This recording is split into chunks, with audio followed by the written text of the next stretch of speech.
Salama daholo eo, androany isika dia indao-ndray rehetraresaka ny vaovao izay tsara ho fantatra tamin'ity herinandro ity. Fantatra amin'izao ankehitriny izao fa samby te filoham-panositra fahafito avokoa na ny tim na ny firaisan-kina izany. Ka noho izany dia ahina mafy ny mety hahavaky ny ady eo amin'ny samby mpanositra raha izao no mitohy. Satria raha tany am-piandohana tokony ho siteny no filohany ireo mpanositra ao Tsimbazaza zao fa amin'izao kosa dia lasa mivaky rosahady izay eo amin'ny samby mpanositra izay. Ka io no fakafakena amintsika ato anatin'ity video ity, manasantsika rehetra anaraka an'ity video ity hatramin'ny farany.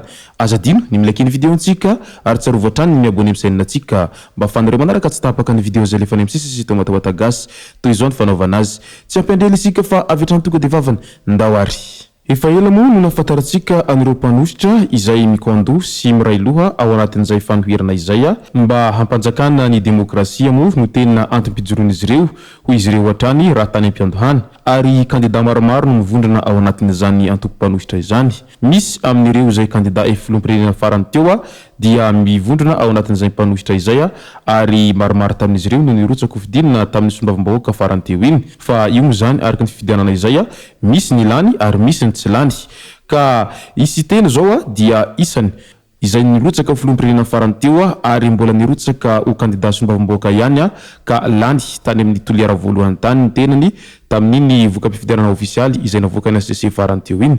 Ka noho izany dia raha ny tokony ho izy amin'ireo mpanositra izany dia isy teny ray nasolony haiko izany no filohan'izy ireo ao Tsimbazaza zao satria izy no sombavim-bahoaka izay lany sady filoha lefitry ny antoko-mpanositra ihany koa moa izy ao anaty devonan'ny firaisan-kina izay.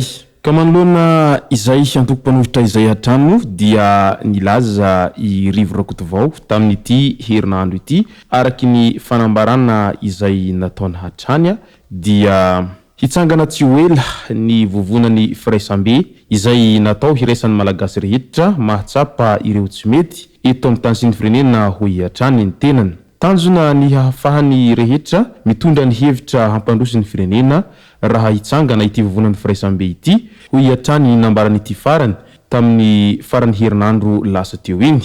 Any malagasy Madagasikara ka ny rehetra no manana anjara amin'ny fanarenana azy ankehitriny ho hiatrany ny fanazavany ity olona mpanao politika malagasy ity. Etsy andanin'izay moa milaza ireo izay mpomba ao amin'ny fitondrana fa vaky rosahady ny firaisan-kina. Mbola tsy maina akory ny ravina ny nanana dia efa izao sahady. Taoriny fahombiazany vovonan'ny firaisan-kina izay nisy any HVM, TIM, Prositeny, APM tamin'ny fifidianana député teo iny izay député 20 monja no lany kanefa ny andranidra ny maronisa izy ireo. Fantatra izao fa nisintaka ny HVM ka izao hanangana vovonan'ny firaisambe izao indray ingahy Rivo Rakotovao. No nilonilony tamin'ny fifidianana député teo ny antony satria TIM no maronisa tamin'ny kandida natolotra ary mikasa mbola hanao izany ny TIM amin'ny fifidianana be ny tanàna izay ho avy izao hoy izy ireo hatrany.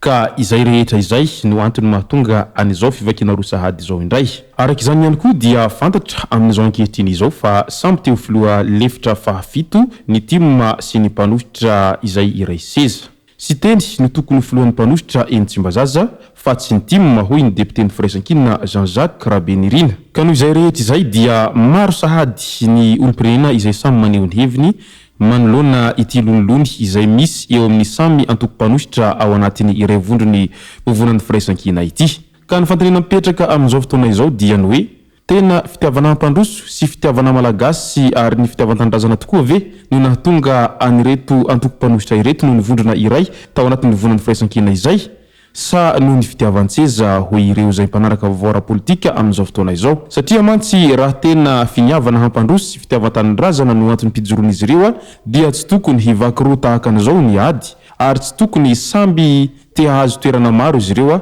fa tokony mifanaraka ary mifandindra araka ny tokony ho izy. Tena mamy tokoa moa ny sezy sy ny fahefana ka mety izay no antony mahatonga azy ireo efa te hivaky rosahady tahaka an'izao amin'izao ankehitriny izao. Zavatra tahaka ny tono dia efa hita fa tsy nahomby hatrizay ary noho ny fitiavan-tseza sy ny fitiavana miaro ny tombotsoan'olombitsy no antony ray lehibe mahatonga ny firenena lasa tafalatsakakady tahaka an'izao. Ekeko fa ny politika dia zavatra tsara ary mahaliana ny be sy ny maro satria ao no tena hita fa lalana izay isan'ny vetivety hahatongavana amin'ny tanjona iray lehibe raha ho an'i Madagasikara manokana izany. Ka tahaky ny fiangonana ihany ny fanaovana politika raha ho an'i Madagasikara izay. Ny fiangonana moa dia tsy mitsahatra mitombo isan'andro ary tahaka an'izany ihany koa ny antoko politika izay miorina etsero isan'andro izao. Lasa ataon'ireo sasany fitaovana iray lehibe tadiavam-bola ny fanaovana an'izay politika izay. Ka noho izany dia hoentina aiza tokoa ity firenena ity raha izao lolony lava tsy misy farany izao no miseho sy mitranga etsero. Tsy azo atao mihitsy ve ny miray loha ary manao fikondo mihitsy mba handinihana an'izay mety ho fampandrosoana an'i Madagasikara sy ny taranaka mampara izay?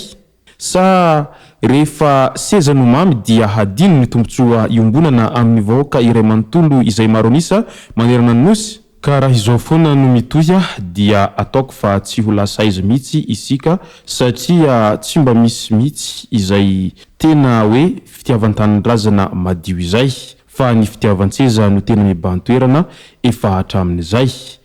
Ka mampalahelo ny zanagasy sy ny malagasy raha tsy miova izao toetsaintsika izay amin'ny fitiavan-tseza izao.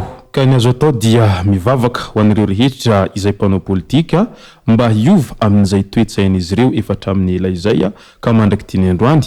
Enganeka mba ho tena fitiavan-tanindrazana sy fitiavana hampandroso ary ny fitiavana vahoaka iray manontolo no tena imatimatesan'izy ireo fa tsy sanaty akory ny fitiavana tombontsoa n'olo-tokana na ihany koa fitiavan-tseza no ao ambadika an'izay rehetra izay satria dadradraina isan'andro foana ilay hoe ny Madagasikara antsika rehetra ny fifankatiavana no zava-dehibe ary isika dia tsy maintsy mandroso andao tsika hampandroso an'i Madagasikara etseroa kinanjo nefa ny zava-misy ao ambadika an'izay rehetra izay araky ny efa hita foana hatramin'izay dia ny fampandrosoana olombitsy no tena tao ambadika an'izay rehetra izay ka dia mivavaka mafy isika mba tsy ho amin'izay intsony manomboka amin'izao fa mba ho fiainam-baovao no hiainany vahoaka malagasy sy ny Madagasikara manomboka eto ary izay tena fitiavan-tanindrazana izay tokoa no tena hivoizin'ireo mpanao politika rehetra sy ny antoko politika rehetra manerana ny nosy fa tsy ny fitiavan-tseza sy ny fitiavana tombotsoa manokana izay. Izay moa no masaka azona roso tao anatin'ity video ty tomboko lasy tomboko vavy misaotra tsika rehetra nanaraka n'ity video ty hatramin'ny farany. Azadino ny milaiky ny videontsika ary tsarovo hatrany ny miabony amin'ny sahinantsika mba ahafahanareo manaraka tsy tapaka ny video zay lefa any amin'ny sesese tao matao atagasy. Tomboko lasy tomboko vavy mankasitraka dia mirary soa.